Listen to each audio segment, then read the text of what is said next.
So, for today, I have this box of Gundam G Frame Set 4. So this set includes the narrative Gundam. Oh yeah, here we go. Narrative Gundam B-Packs, Shars Galgug, and Banshee Destroy Mode in it. And I got this primarily just because it has the narrative B-Packs, which is my favorite version of the narrative, and the high grade for that is you have to buy the $55 high grade and P Bandai option set for $15, which after P Bandai BS in the West, it's going to be closer to $30. So I got this one just because I have the G Frame Sazabi and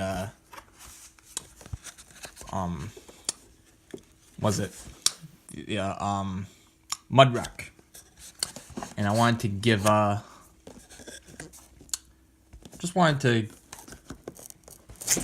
this one a shot because those ones are pretty impressive. So here in the box we have 2 sets for the narrative Gundam, 2 sets for Banshee, and 1 set for Shars Galgug, which is strange because I saw someone else open one of these and they had 1 Banshee and 2 Shars Galgug. So at the very least, I'm glad I got 2 narratives because one of my friends was interested in that. So let's get all these out here. And let's have a look. Also, forgive the proper backdrop. I don't really have a good setup for this, so I just threw a perfect grade box in the background just to, kind of. It's Gundam, so why not? So here we go. Let's open a narrative Gundam. Okay, so first things first, let's open the armor set. Oh. So I usually don't buy candy toys straight from Japan, so I usually don't get the gum in there, but I got this whole thing from Ami, so I guess I do get that. Alright, so let's cut this open and have a quick look. So I think this set came out in December. Not entirely sure. It's not new. It may be newer than that.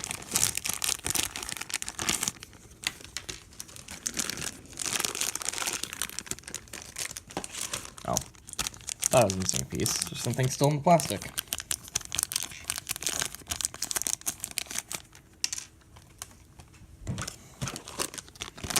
So the thing with these G-Frame sets is the armor set does not include all of the accessories. It includes the bare bone mobile suit. So even if you just wanted a static figure of this, you still have to buy the frame just to get its weapons, which is kinda shady. I guess that does give you more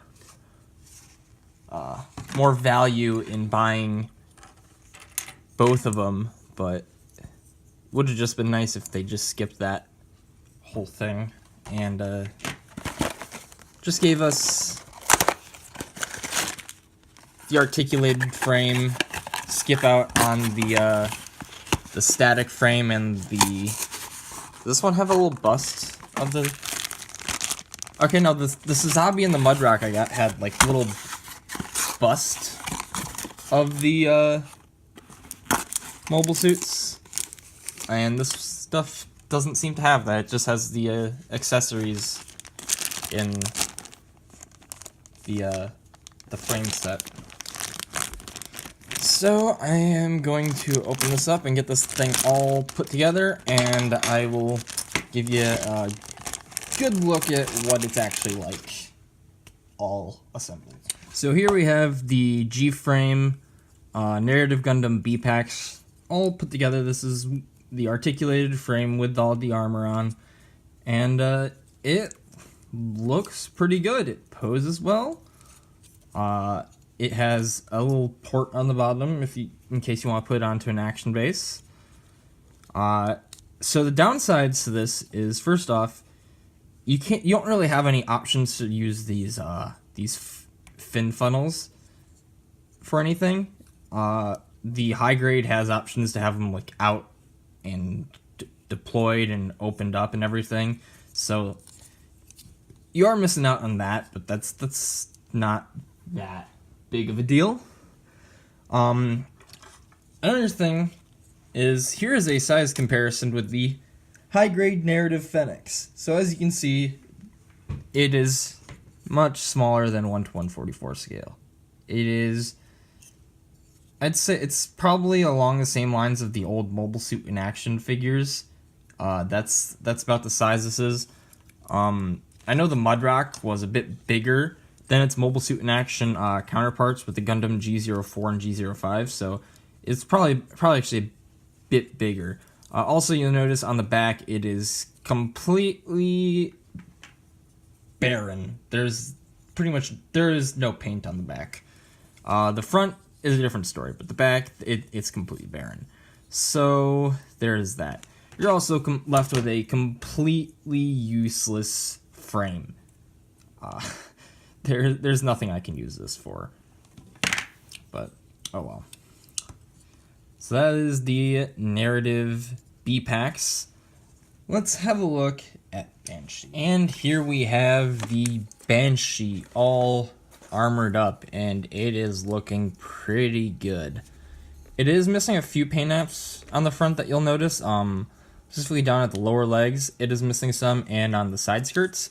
But aside from that, it is pretty much complete. Oh yeah, and the arms don't have any Psycho frame painted on them. But all these G frames are pretty much identical in terms of articulation, except the Banshee here has the added articulation of the claw. So these lower claws are on ball joints, and these other ones are on hinges. So that's neat. Once again, you're left with a completely useless frame. And although I do like this one, I think I kind of like the out-of-box the out-of-box display value a bit more on the Banshee than I do the narrative B-Packs. I think the B-Packs are going to need a bit more touch-up than this. For just a size comparison, here it is next to a 1 to 144 scale unicorn kit. So yeah, you can see there is a drastic difference in size, especially with the same mobile suit. But yeah, it's nice, small. It's got a little action-based adapter, so you can have them flying if you want.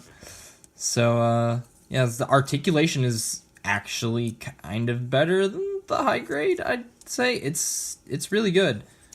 Especially with the way that they did the legs, it is much better. About better knee bend, better hip joint. Get just about the same in the arms though. So yeah, so that's actually kind of a more articulated version of the unicorn than the high grade. So last and in my opinion certainly least, we're gonna do Char's Galgoog. Okay, so last but not least on the line, we have Char's Galgoog.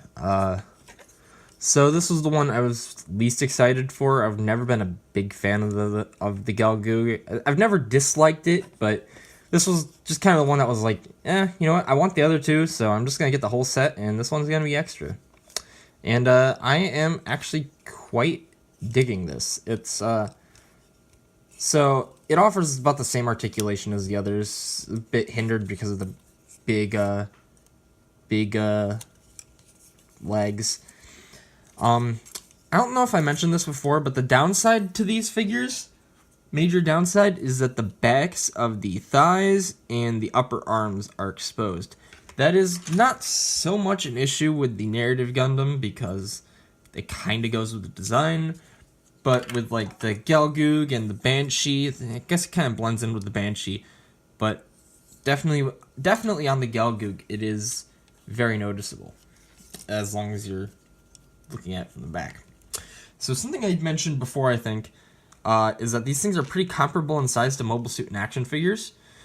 So I dug up my incomplete MSIA Char's Gelgoog, and you can see there the G frame is just a little bit bigger. It's not too much, but that's pretty much the size that they are. They go well with Mobile Suit and action figures. So if you have a good MSIA collection and have been wanting some more stuff along those lines, since MSIA hasn't been a thing since 2007 when they bombed with Gundam 00's line.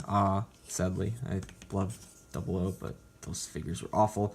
These are definitely a good thing to get. So the Char's Gelgoog here actually has a bit more going on than the others, because it has more accessories. Actually, it has accessories, I should say. The other two, these guys don't really have any other optional accessories. Like, this is what you get with them. The Char's Gelgoog comes with the beam rifle, which, fun fact, Zeon, this is the Gelgoog is Zeon's first mobile suit to have a beam rifle. Comes with a shield, which, how that attaches is this piece right here, which has 4 attachment points on it. And in order to attach it to the back, you attach it long ways, but to attach it to the arm, you attach it sideways like this, plug it into there, and it plugs into the sides of the arms. So aside from the beam rifle, we'll just leave it in there for now, we get the beam Naginata.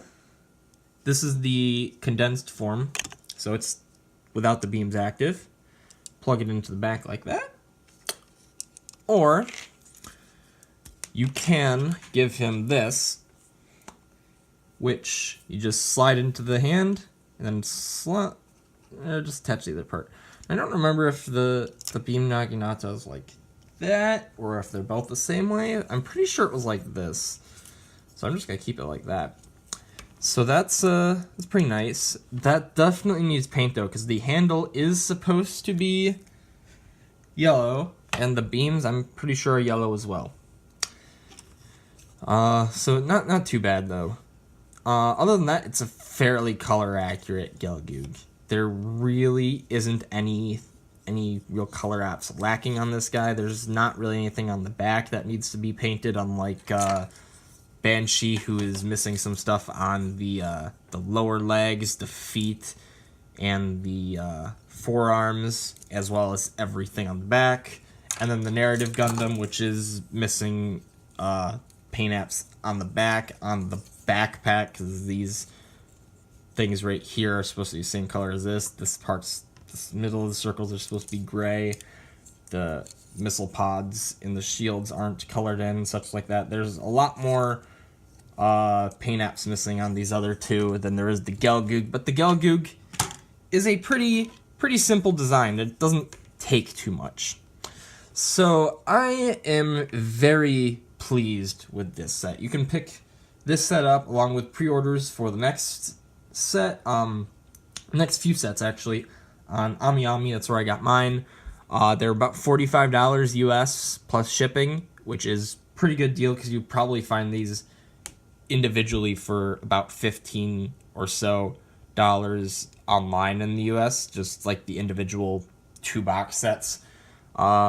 So the $45 asking price is pretty good, plus you can go on out and sell the other two that you don't want, because it comes with 5 different ones. It comes with 5 frames and 5 armors, so you can go out and sell those other ones if you want. You make some of your money back. It's pretty good that way. I am kind of sad I missed out on getting the narrative Fenix, but oh well. Anyways, thank you guys for watching, and stay tuned, and I'll see you guys next time. Bye.